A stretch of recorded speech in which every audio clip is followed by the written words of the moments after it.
Welcome friends. तो मैं आज आपको एक क्वेश्चन बताने जा रहा हूँ। टॉपिक है कि when all forfeited share are not reissue.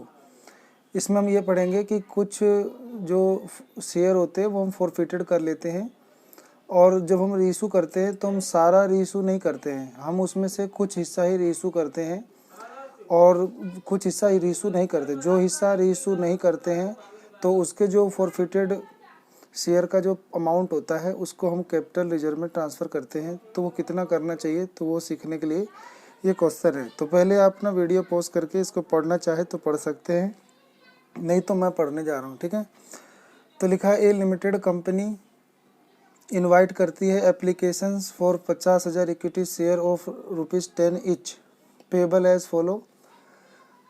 तो हमें ऐसे देना है, देखो एप्लीकेशन पे 3 रुपये, अलॉटमेंट पे 4 रुपये, फर्स्ट कॉल पे 2 रुपये और फाइनल कॉल पे बैलेंस। तो 10 में से अगर 3 और 4 7 और 2 9 रुपये मांग लिया तो बैलेंस बचा क्या, 1 रुपये, ठीक है। एप्लीकेशंस वर रिसीव ₹55,000 शेयर। तो देखो हमने इशू कितना किया था, 50,000, लेकिन हमें कितने के एप्लीकेशन रिसीव हो गए हैं, 55,000 के हो गए हैं। तो allotment were made on the following basis. Allotment जो होता है निम्नलिखित आधार पे देना है। To application for 35,000 share in full, यानी 35,000 वाले एप्लीकेंट्स को फुल दे दिए गए और जो 20,000 थे उनको 15,000 दे दिए गए, ठीक है। तो ये प्रो राटा हो गया।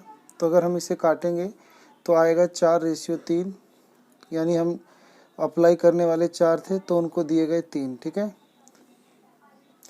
अब बोला excess money paid on application was.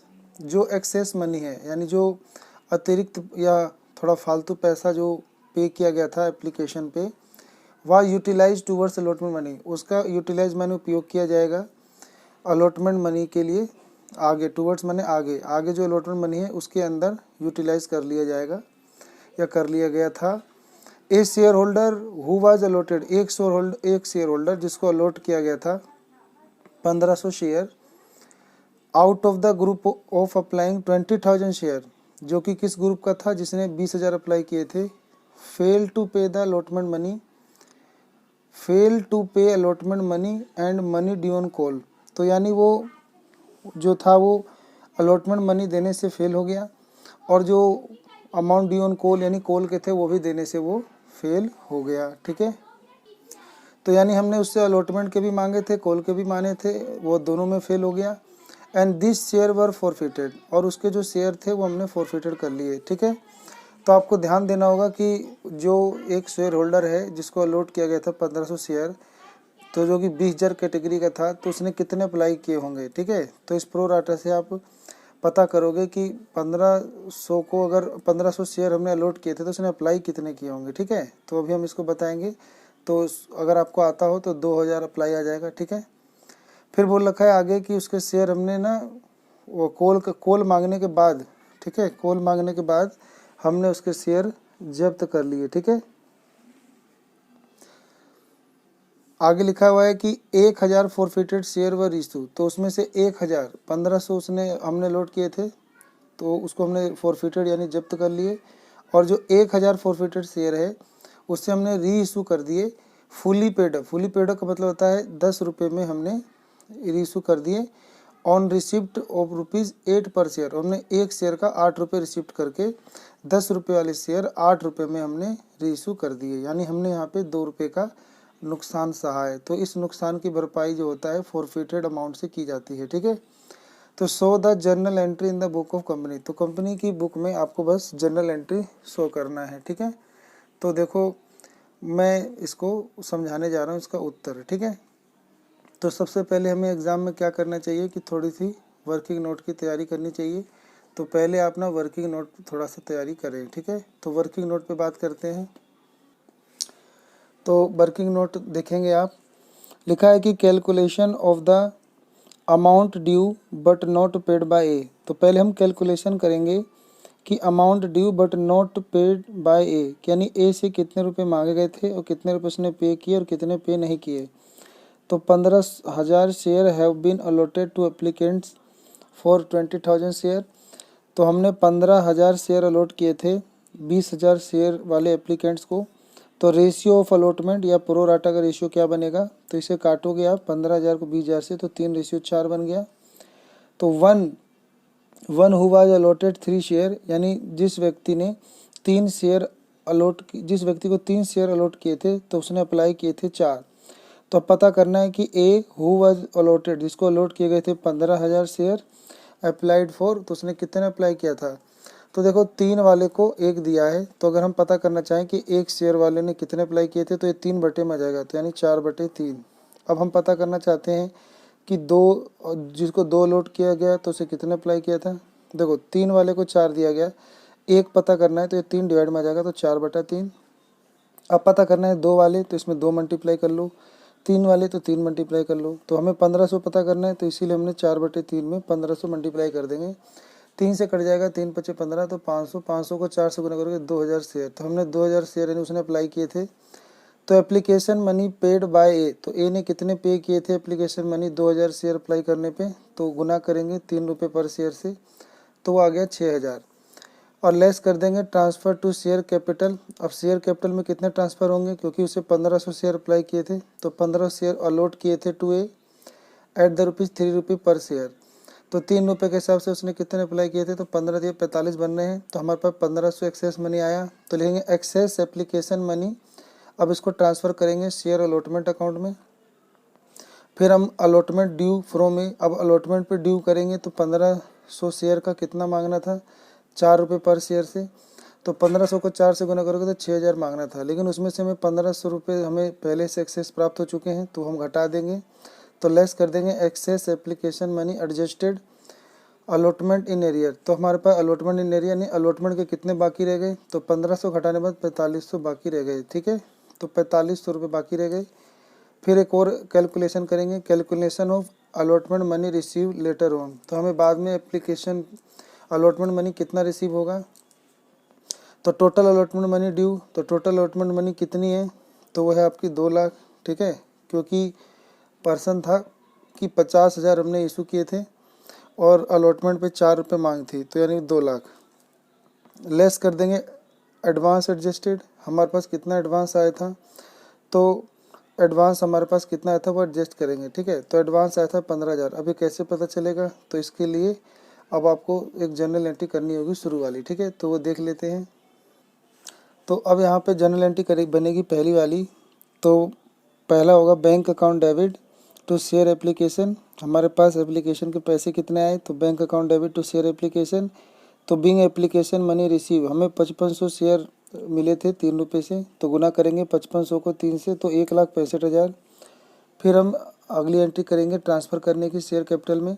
तो share application account debit 1,65,000 to share capital में हमने 50,000 इशू करना था, तो 50,000 पे 3 रुपये यानी 1.5 लाख।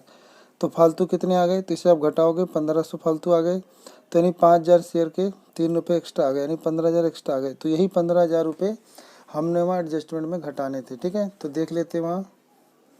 तो यहाँ पर जो ये 15,000 घटाए गए हैं, ये वही घटाए गए हैं जो हमारे पास एडवांस रिसीव हो गए थे, उसको हम एडजस्ट कर देंगे यानी घटा देंगे। तो 1,85,000 लेने थे अलॉटमेंट पे, लेकिन अभी पता चला कि एक शेयर होल्डर ने अलॉटमेंट मनी नहीं दे पाया, तो वो शेयर होल्डर नहीं दे पाया था, तो हमने यहाँ पता लगाया था 4500 नहीं दे पाया, तो ये 4500 रुपये और घटा देंगे, तो हमारे पास आ जाएगा लेस करने पे अलॉटमेंट इन एरियर, लेस करने पे आ जाएगा अलॉटमेंट मनी रिसीव। तो हमें कितने रिसीव जाएगा, 1,80,500 रिसीव हो जाएगा, ठीक है।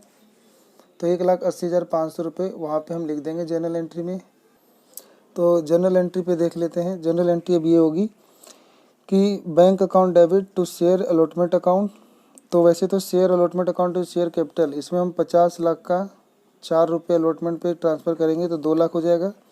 और bank account debit to share allotment में 1,80,500 जाएगा, जो भी आपको बताया था। क्योंकि 2 लाख में से 15,000 रुपये हमें एडवांस मिल गया था, वो घटाएंगे, बचा 1,85,000।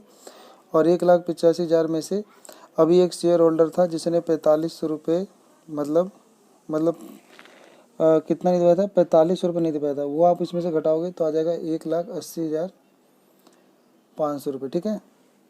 अगला हम फर्स्ट कॉल करेंगे, तो share first call account debit to share capital. तो फर्स्ट कॉल में हमें 2 रुपये मांगना था, तो 50,000 पे 2 रुपये यानी 1,00,000 रुपये आ जाएगा। तो share first call account debit to share capital. अब अगला एंट्री हो जाएगा bank account debit to share first call account.